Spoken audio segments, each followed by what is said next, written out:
قبر کے اندر عذاب ہوتا ہے یا نہیں ہوتا؟ اگر ہوتا ہے اس کا کیا ثبوت ہے، نہیں ہوتا اس کا کیا ثبوت ہے؟ بھائی میں کوئی لمبی چوڑی بات نہیں کروں گا، صرف ایک حدیث آپ کے سامنے رکھوں گا. اس حدیث کو سننے کے بعد آپ نے خود سوچنا ہے کہ قبر کے اندر عذاب ہوتا ہے یا نہیں ہوتا. میرے نبی کریم صلی اللہ علیہ وسلم ایک دفعہ قبرستان سے گزر رہے تھے، وہاں کھڑے ہو گئے تو وہاں پر 2 قبریں تھیں.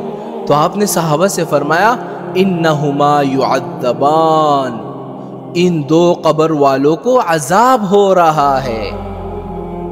تو مجھے یہ بتاؤ کہ حضور زمین پہ کھڑے تھے یا کہیں سمندر آسمان میں کھڑے تھے؟ حضور زمین والے قبر پر کھڑے ہوئے تھے نا.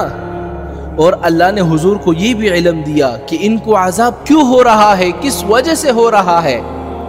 تو میرے نبی نے فرمایا ایک کو تو عذاب اس لیے ہو رہا ہے کہ لا یستمطر من البول، کہ یہ پیشاب کے قطروں سے نہیں بچتا تھا، پڑ گئے تو پڑ گئے، خیال نہ کیا. اور دوسرے کو عذاب اس لیے ہو رہا ہے کہ یمشی بن نمیمہ، کہ وہ چغل خور تھا، اس لیے ان کو عذاب ہو رہا ہے. تو عذاب اسی قبر میں ہوتا ہے نا جس میں ہم دفن کرتے ہیں.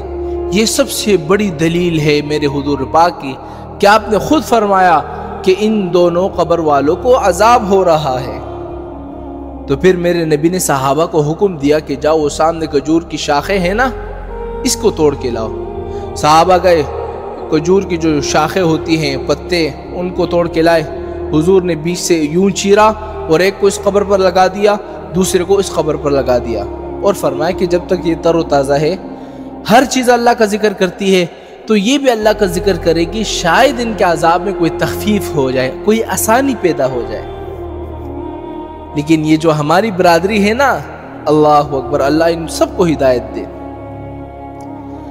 انہوں نے ان حدیث کو سامنے رکھ کر پول لگا دیے ہیں کہ بھئی اگر حضور نے کھجور کی شاخیں لگائی ہے تو ہم اپنے مردوں کے اوپر پھول ڈالتے ہیں، بچاتے ہیں، تمہیں کیا تکلیف ہوتی ہے.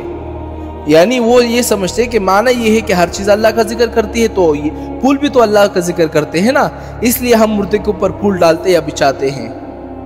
ارے میرے بھائی مجھے یہ بتاؤ کہ حضور نے وہ شاخیں کیوں لگائی تھی؟ حضور نے فرمایا کہ انہما یعذبان، ان 2 قبر والوں کو عذاب ہو رہا ہے.